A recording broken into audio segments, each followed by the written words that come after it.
飛行機が突然激しく揺れた瞬間、優斗はシートに体を押し付け、目を固く閉じた。墜落する。隣の席で拓也が低くつぶやいた声が、エンジンの轟音をかき消すように響いた。普段なら無視するはずのその声が、今は妙に近く感じられた。二人は同じ広告代理店の営業部に所属する同僚だった。優斗は28歳、入社6年目の平凡な社員。拓也は32歳、課長補佐で成績は常にトップクラスだが、性格は冷徹で部下を容赦なく切り捨てるタイプ。優斗にとって拓也は嫌いな上司の象徴だった。プロジェクトのミスを優斗のせいにされ、深夜まで残業を強いられたことも一度や二度ではない。拓也の前ではいつも肩が凝り、胃が痛んだ。今回の出張は大阪での大型案件のプレゼンだった。帰りの便で、たまたま隣の席になった。席替えは無理かと思ったが、満席で諦めた。離陸後、拓也は一言も喋らず資料を睨み続けていた。優斗もスマホをいじりながら時間を潰していた。突然の揺れ。機内アナウンスが途切れ途切れに流れる。ただいま、機体に異常が発生しております。落ち着いて。乗客の悲鳴が上がった。酸素マスクが落ちてくる。優斗の手が震え、マスクをつかむのもやっとだった。拓也が冷静にマスクを装着し、優斗の方を見た。深呼吸しろ。パニックになると酸素が足りなくなる。その声はいつもより柔らかかった。優斗は驚いて拓也を見返した。お前、こんな時でも命令かよ。言葉が自然に出た。普段なら絶対に言わないセリフだ。拓也は苦笑した。命令じゃねえよ。死にたくないだろ。その言葉に、優斗の胸が締め付けられた。死にたくない。家族の顔が浮かんだ。母と、姉と、まだ大学生の弟。父は5年前に病気で亡くなっている。母は再婚もせず、子供たちを一人で育ててきた。優斗は長男として、ずっと、普通の幸せを約束してきた。結婚して、子供を作って、母を安心させる。それが自分の役割だと思っていた。なのに、今、死が目の前に迫っている。そして隣にいるのは、ずっと憎んできた男。機体がまた大きく傾いた。誰かが泣き叫ぶ。優斗は思わず拓也の腕を掴んだ。怖い。声が震えた。拓也は一瞬固まったが、すぐに優斗の手を握り返した。俺もだ。その一言が、信じられなかった。いつも完璧で、感情を見せない拓也が、怖いと言った。なんで、お前みたいな奴が。優斗はつぶやいた。拓也は目を伏せ、静かに言った。俺だって人間だよ。それに、優斗。名前を呼ばれた。いつも、安藤と名字で呼ぶのに。ずっと言えなかったことがある。優斗の心臓が跳ねた。なんだよ、今さら。拓也は深く息を吸い、目を閉じた。俺、お前のことが好きだ。時間停止した。機内の騒音も、揺れも、全部遠くなった。優斗は拓也の顔を見つめた。嘘だろ。憎い上司が。自分をいつも貶めてきた男が。そんな告白を。ふざけんな。優斗の声はかすれていた。拓也は目をそらさず続けた。5年前、入社したてのお前を見た時からだ。まっすぐで、必死で、でもどこか脆そうで、放っておけなかった。けど、俺みたいな人間が近づいたら、お前を壊すと思った。だから、わざと突き放した。冷たくした。嫌われた方が、お前が俺を忘れやすいと思った。優斗の頭が混乱した。全部、演技だったのか。あの冷たい視線も、きつい言葉も。嘘だろ。そんなの。本当だ。拓也の声は静かだった。だから今、死ぬかもしれないと思った瞬間、言わなきゃって思った。後悔したくなかった。機体がまた激しく揺れた。緊急着陸の準備アナウンスが流れる。優斗は拓也の手を強く握った。俺は、言葉が出てこない。自分はどう思ってる？拓也を本当に嫌いだったのか？それとも、気づかないふりをしていただけなのか？着陸の衝撃。機体が滑走路に激しく接地した。悲鳴と拍手が混じり合う。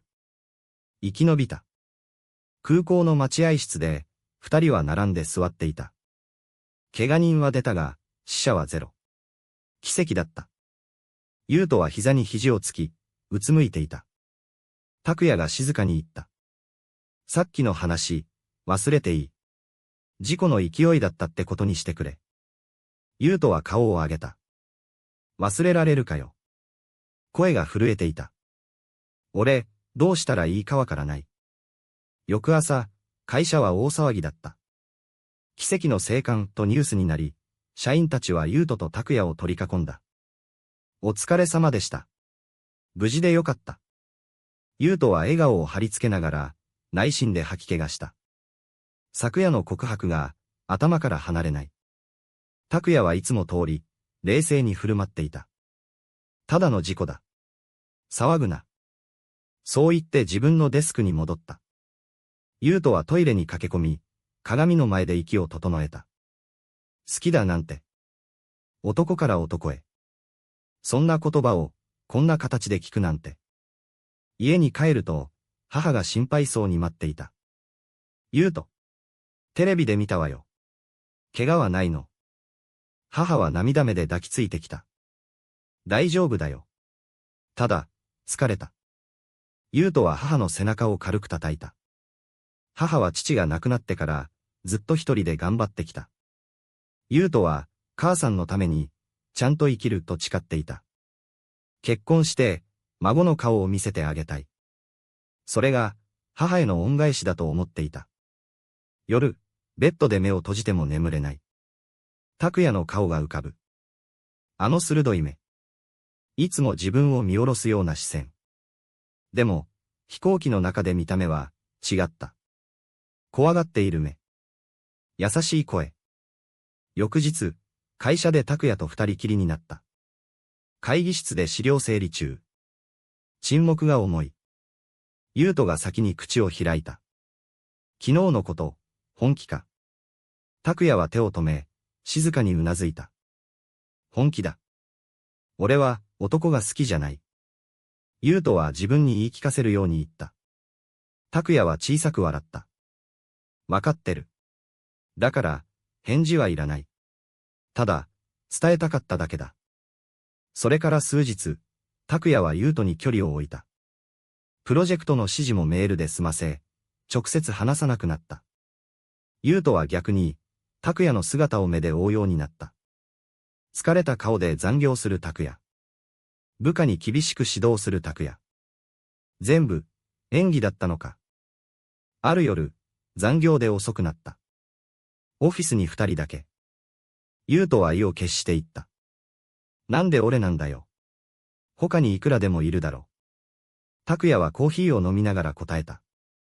お前が、普通すぎるからだ。普通の幸せを追いかけてるお前を見て、俺は羨ましかった。俺には、そんな普通が手に入らない。優斗は胸が痛んだ。お前も、普通に生きられるだろ。無理だ。拓也の声は低かった。俺の親父は、昔から、男は女をめとって家を継げってうるさかった。俺が大学で一度、男の友達と親しくしただけで、殴られた。以来、俺は全部隠してきた。仕事で成功しても、親父は、まだ結婚しないのかっていう。俺は、もう、普通の人生は諦めた。優斗は初めて、拓也の過去を知った。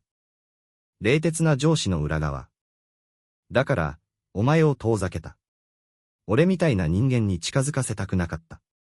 優斗は黙って聞いていた。でも、飛行機の中で、死ぬと思った瞬間、隠すのが馬鹿らしくなった。優斗は立ち上がり、窓の外を見た。東京の夜景が広がっている。俺は、母を悲しませたくない。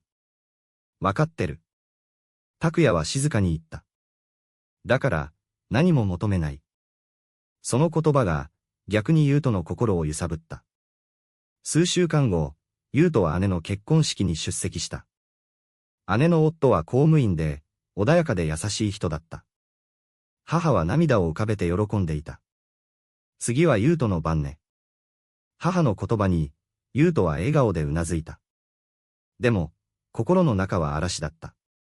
式の後、二次会で酔った優斗は、拓也のことを考えてしまった。もし、自分が拓也を好きになったら、母はどう思うだろう。弟はどう思うだろう。会社はどうなるだろう。翌日、優斗は拓也にメールを送った。話したい。拓也はすぐに返信した。どこでもいい。二人は会社の近くの公園で会った。秋の風が冷たい。優斗は切り出した。俺、最近、お前のことばかり考えてる。拓也の目がわずかに揺れた。それは、好きかどうかは、まだわからない。でも、嫌いじゃない。むしろ、気になって仕方ない。拓也は苦笑した。それ、危ないぞ。わかってる。優斗は深呼吸した。でも、隠すのも疲れた。その日から、二人の関係は少しずつ変わった。仕事中は変わらず厳しい上司と部下。でも、残業後、二人で軽く飲むようになった。拓也は自分の過去を少しずつ話した。学生時代の孤独。親からのプレッシャー。隠し続けた自分。優斗も話した。父の死後の責任感。母を安心させたい気持ち。普通の呪縛。二人は互いの傷を静かに共有した。しかし、ある日、事件が起きた。優斗の弟が会社の飲み会で拓也の噂を聞いた。安藤さんの上司、なんか男好きらしいぜ。弟は冗談半分で優斗に言った。優斗は凍りついた。家で母に問われた。優斗、あんた、本当に大丈夫？母の目は不安でいっぱいだった。優斗は否定した。そんなわけないだろ。でも、心は痛んだ。拓也に相談すると、拓也は静かに言った。俺が辞める。部署異動でもいい。嫌だ。優斗は初めて強く言った。俺は、お前を失いたくない。その言葉に、拓也の目が潤んだ。関係が深まるにつれ、優斗の内面は荒れ始めた。会社では平静を装うが、家に帰ると罪悪感に苛まれる。母の、彼女はまだ、という言葉。姉の、子供はいつできるのという冗談。全部が、重くのしかかる。ある夜、拓也とホテルに行ったわけではない。ただ、遅くまで話した。別れ際、拓也が言った。俺たち、続けられると思うか。優斗は答えられなかった。翌日、母が突然倒れた。過労とストレス。病院で母は言った。優斗、ごめんね、母さん、もっとしっかりしなきゃ。優斗は泣いた。母の前で、ずっと、普通を演じてきた。でも、もう限界だった。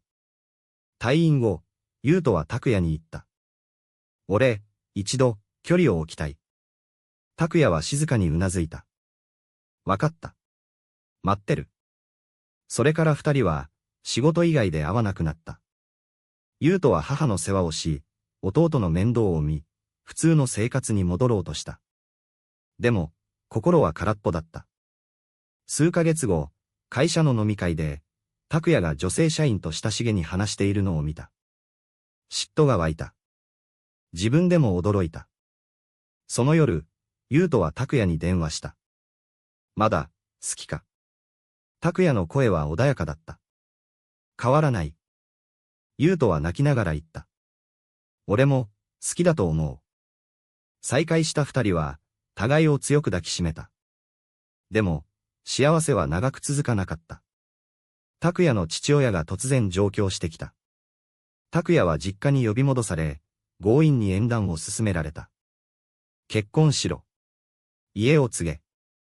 拓也は拒否した。父親は激怒し、拓也を殴った。優斗は拓也の傷を見た。俺のせいだ。拓也は首を振った。違う。お前のせいじゃない。俺が弱かっただけだ。拓也は会社を辞めた。新しい場所で、やり直す。優斗は引き止めたが、拓也は笑った。お前はここに残れ。家族がいるだろ。別れの空港で、二人は抱き合った。ありがとう。拓也の声は震えていた。優斗は涙を耐えきれなかった。拓也がいなくなってから、優斗の日常は色を失った。仕事は淡々とこなすが、喜びがない。母は心配そうに見つめる。